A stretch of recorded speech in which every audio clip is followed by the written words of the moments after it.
Simak memang siqah, tapi riwayat dia khas daripada Ikrimah, ittirab, banyak lemah. Justru kita tak sahihkan riwayat tersebut. Tentuan nanti ada masa kita boleh lebih dakik lagi, kita boleh lebih dalam lagi. Syaratnya kita hafal dulu key person dan key perawi dulu lah. Jangan kita masuk simak, siapa nak simak ni Ustaz? Saya Zuhri pun tak ingat-ingat nama dia tu siapa. Ibnu Uyainah pun tak ingat-ingat. Kita step by step dan perlahan-perlahan insya-Allah kita boleh catch up insya-Allah.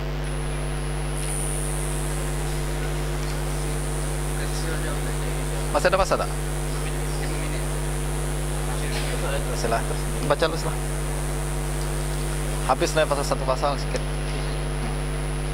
الفصل الثاني في مقياس الجرح والتعديل أي المعيار الذي ينظر في ضوئه إلى الراوي ليحكم عليه أنه علم مقبول الرواية أو مجهول مردود الرواية. وقد عبر المحدثون عن ذلك وبحثوه في ضمن النوع الذي أسموه معرفته صفة من تقبل روايته ومن ترد، كما عبر الإمام ابن صلاح ومن بعضه وهو قريب من عنوان الخطيب وأشهر من يحتج بحديثه ويجب قبول روايته على الإكمال دون تفصيل. بيان صفة من تقبل روايته مجملا وقدم كلمة وأقدم كلمة جامعة في بيان صفة الراوي المقبول أو شروطه. كلمة قيمة للإمام الشافعي في الرسالة يبين فيها الحديث الصحيح وصفة الراوي، وهي قول الشافعي: ولا تقوم الحجة بخبر خاصة حتى يجمع أمورا، منها أن يكون من حدث به ثقة في دينه معروفا بالصدق في حديثه عاقلا لما يحدث به عالما بما يحيل معاني الحديث من اللفظ، أو أن يكون ممن يؤدي الحديث بحروفه كما سمعه لا يحدث به على المعنى، لأنه إذا حدث به على المعنى وهو غير عالم بما يحيل معناه لم يدري لعله يحيل الحلال إلى حرام، وإذا أداه بحروفه فلم يبقى وجه يخاف فيه إحالته الحديث. حافظا إن حدث من حفظه، حافظا لكتابه إن حدث من كتابه، إذا شرك أهل الحفظ في الحديث وافق حديثه. بريا من أن يكون مدلسا يحدث عمن لقي ما لم يسمع منه، ويحدث عن النبي صلى الله عليه وسلم بما يحدث الثقات خلافه عن النبي صلى الله عليه وسلم، ويكون هكذا من فوقه ممن حدث حتى ينتهى بالحديث موصولا إلى النبي صلى الله عليه وسلم أو إلى من انتهى به إليه دونه. وقد عول العلماء بعد الخطيب على هذا الوصف لمن تقبل روايته، وأورده بعضهم بلفظه عن الإمام الشافعي، ولخصه بعضهم واستخلص منه الشروط الأساسية، وذلك ما فعله الإمام ابن صلاح في كتاب علوم الحديث، فقد استخلص شروط الراوي المقبول في فصلتين هما العدالة والضبط، ثم شرهما بنحو كلام الشافعي. قال ابن صلاح: أجمع جماهير أئمة الحديث والفقه على أنه يشترط في من يحتج بروايته أن يكون عدلا ضابطا لما يرويه، وتفصيله أن يكون مسلما بالغا عاقلا سالما من أسباب الفسق وخوان المروءة، متيقظا غير مغفل، حافظا إن حدث من حفظه ضابطا من كتابه إن حدث من كتابه، وإن كان يحدث بالمعنى اشترط فيه مع ذلك أن يكون عالما بما يحيل المعاني. وأما التفصيل في بيان صفة من تقبل روايته أنا بحثه في مبحثين: المبحث الأول الصحابة رضي الله عنهم، المبحث الثاني من سوى الصحابة. Kita masuki fasal yang kedua berkenaan dengan miqyas fil jarh wa ta'dil. Apa kriteria perawi tersebut mesti dinilai thiqah, dan apa kriteria yang menyebabkan perawi tersebut dinilai dhaif. Itulah perbahasan kita berkenaan dengan miqyas, kriteria yang digunakan dalam menilai jarh dan ta'dil seorang perawi. Dan kata perbahasan ini sudah dibincangkan oleh para ulama, antara lain oleh Imam Al-Khatib Al-Baghdadi, Imam Ibn Salah dan lain-lain. Akan tetapi kalimat yang paling aqdamu kalimatin jami'ah, kalimat yang paling awal, ucapan yang paling awal yang kita temukan berbincang tentang sifat-sifat perawi dengan sangat jami', dengan sangat sempurna, ialah Imam Asy-Syafi'i dalam kitab Risalah. Imam Syafi'i adalah imam ahlul hadis, imam ahlul fiqh, dan beliau berbincang tentang syarat-syarat perawi thiqah yang diterima riwayatnya dalam kitab Risalah. Ucapan Imam Syafi'i kemudian disimpelkan, diringkaskan dan menjadi rujukan utama dalam perbahasan ilmu ini. Lalu diringkaskan oleh Ibnu Salah dalam 2 kalimat saja yang panjang tu. Ibnu Salah hanya diringkaskan menjadi 2 kalimat saja. Perawi yang diterima riwayatnya ialah perawi yang memenuhi 2 syarat, yaitu adil, adalah dan dhabt. Kesimpulan ucapan Imam Syafi'i diringkas menjadi 2 kalimat saja, yaitu adalah dan dhabt. Siapa yang memenuhi 2 syarat ini dia thiqah, mana yang tidak memenuhi 2 syarat ini dia dhaif. Simpelkan, tuan-tuan. Dah habislah bahasan kita. Kita tengok sikit-sikit apa yang diucapkan oleh Imam Syafi'i dalam kitab Risalah. Wa hiya qaulu Syafi'i wa la taqumul hujjatu bi khabaril khassah hatta yajma'a umuran.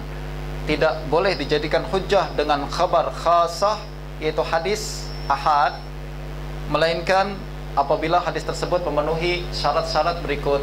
Imam Syafi'i berbincang tentang khabar ammah dan khabar khassah. Saya simpelkan dengan kalimat khabar ammah dan khabar khassah ini ibarat kita perbincangan tentang mutawatir dan ahad. Padahal taklah sempurna seperti itulah. Tapi untuk senang kita, masa tinggal 5 minit saja, simpelnya macam tadi. Khabar ammah adalah khabar yang mesti diterima, wajib, tak ada kemungkinan kizib sama sekali, sebab riwayat ramai orang. Sementara khabar khassah adalah khabar yang ada kemungkinan salah. Justru kalau dia memenuhi syarat-syarat ini, dia boleh jadi hujah. Kalau tak, maka dia tak boleh jadi hujah. Apa syarat-syarat untuk khabar khassah ni?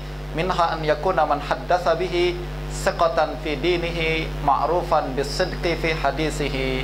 Dia mesti adalah orang yang meriwayatkan, perawi tersebut man haddatsa bihi, maksudnya perawi tersebut mesti siqah fi dinihi, kita boleh percaya dalam agamanya.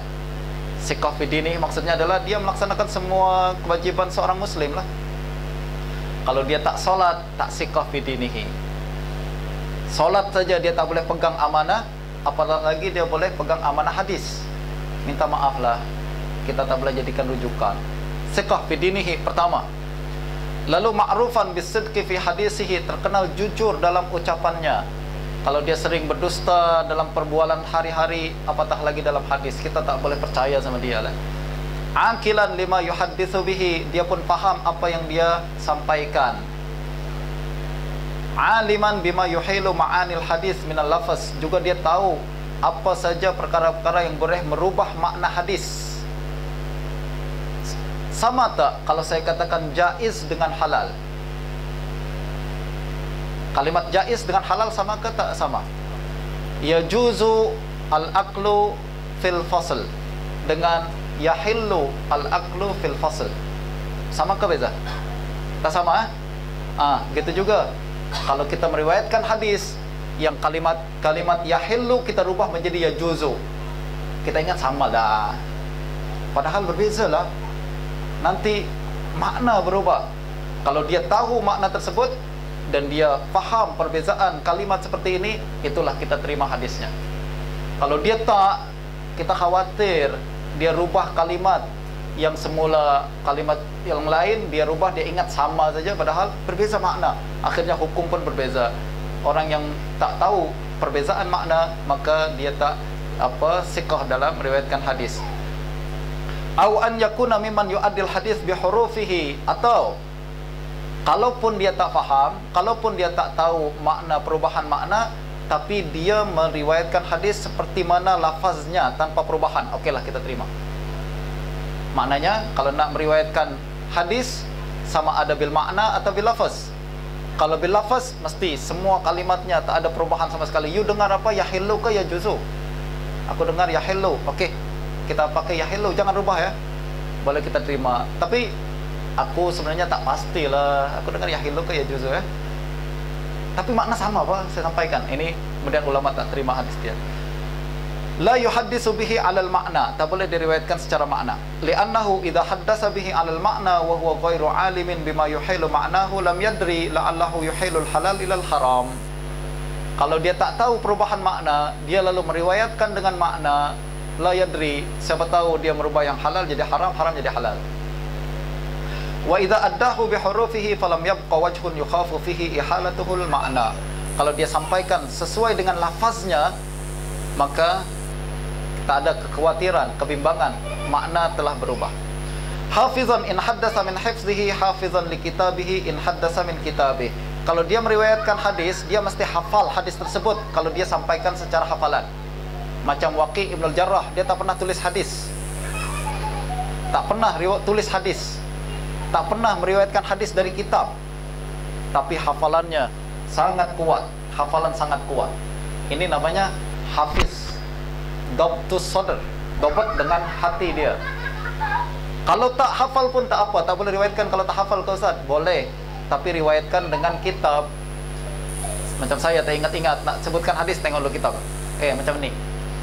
Boleh, boleh. Syaratnya hafizan li kitabihi, kitabnya mesti dia jaga. Jangan dia bagi ke everyone. Dia kena, lepas dia riwayatkan, simpan. Jangan sampai ada kemungkinan dia tak tahu, dia tengah masuk toilet, ada orang tambah satu kalimat dalam hadis. Itu namanya tidak hafiz, tak dapat kitab. Wa idza syaraka ahlul hifz fil hadis wafaqa hadisahum. Kalau hadisnya dia riwayatkan, tidak seorang diri dia riwayatkan, dalam satu majlis taklah dia dengar hadis seorang diri, kan ada 10 orang misalkan, maka riwayat yang dia sampaikan mesti selari dengan riwayat 10 orang ni. Tak boleh berbeza dengan riwayat daripada mereka. Nanti syuzuz, nanti munkar. Kalau kita berbincang meriwayatkan satu hadis berbeza dengan yang diriwayatkan oleh kolik kita, rekan-rekan kita dalam satu batch kita tersebut. Bariyan min an yakuna mudallisan, dia lepas sunyi daripada sifat tadlis. Nanti kita akan bincang lebih panjang tadlis, agak rumit sikit. Yuhaddisu amman laqiya ma lam yasma' minhu. Imam Syafi'i menjelaskan mudallis adalah kita meriwayatkan sesuatu daripada orang yang kita jumpai, tapi sesuatu itu sebenarnya kita tak pernah dengar daripada dia. Ini banyak dilakukan oleh ulama, antara lain adalah Muhammad bin Ishaq dalam riwayat dalam hadis siwak. Kalau tuan-tuan baca kitab Sunan Kubra misalkan, riwayat dari Muhammad bin Ishaq aniz Zuhri, dia tak sebut saya dengar Zuhri, dia sebut an Zuhri. Kata para ulama, saya khawatir ini adalah hadis yang ditadliskan oleh Ibnu Ishaq. Hadisnya hadis apa? Salatun bisiwak afdalu min 70 salat bila siwak, bi ghairi siwak. Orang yang satu solat dengan siwak lebih baik daripada 70 solat tanpa siwak. Itu riwayat dari Abu Ishaq an Zuhri. Dia tak kata sami'tu, dia kata an saja.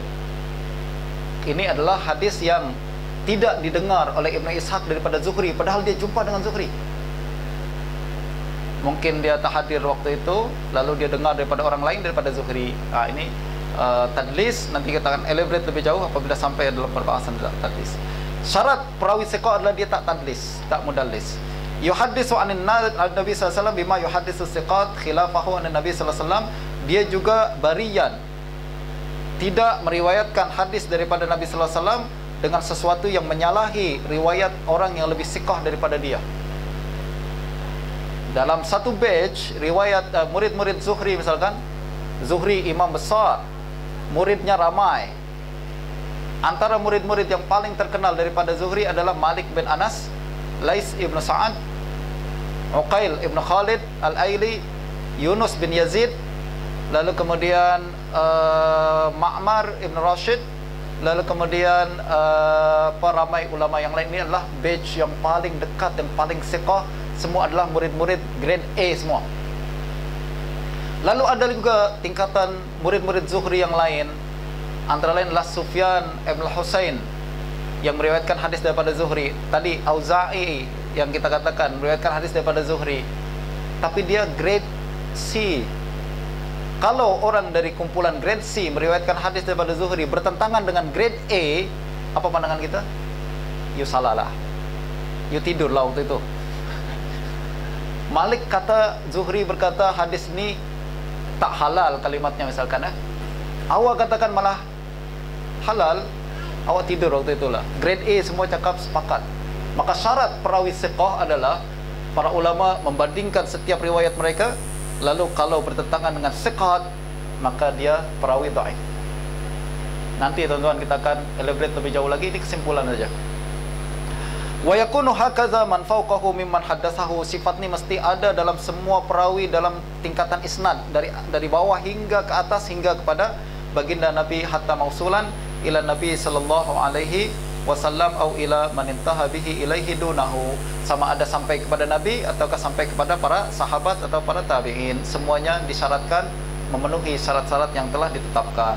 Kita pindah kepada perbincangan Ibnu Salah. Beliau berkata, tadi semua perbahasan Imam Syafi'i panjang, diringkaskan oleh Ibnu Salah menjadi 2 kalimat saja. Perawi siqah simple saja, memenuhi 2 syarat. Ajma'a jamahiru a'immatil hadis wal fiqh ala annahu yushtaratu fi man yuhtaju bi riwayatihi an yakuna adlan dhabitan lima yarwih. 2 syarat saja, adl dan dhabit. Adl berkaitan dengan sifat kepribadian dia sebagai seorang hamba Allah, jujur, soleh, wara', zuhud, takwa, itu adalah semua. Tak adalah semua. Hadir salat jamaah, hadir salat subuh. Kita syarat pertama ini pun tak lepas, teman. Syarat yang kedua adalah dhabit. Kalau tadi adalah berkaitan dengan sifat personality orang tersebut, dhabit berkaitan dengan hafalan orang itu. Istilah Ustaz Fahrul Muhammad Joy adalah mesti mukmin profesional. Mukmin juga profesional juga.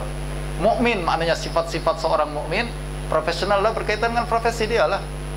Hafalan, kedisiplin, ketepatan dalam menyampaikan informasi, itu 2 sifat. Adalah dan dhabit. Dan tuan tafsiluhu an yakuna musliman. Nah, adalah ditafsilkan, diuraikan dengan sifat an yakuna musliman. Pertama mesti muslim. Adalah nih mesti muslim. Kalau tak muslim, tak adalah. Kita tak akanlah ambil agama kita daripada orang bukan Islam, kan? Agama mesti diambil daripada muslim. An yakuna musliman balighan, balik. Kalau nak menyampaikan hadis, syaratnya adalah balik. Tapi kalau nak tahammul, nak dengar hadis, masih kecil pun tak apalah. Ini syarat menyampaikan hadis.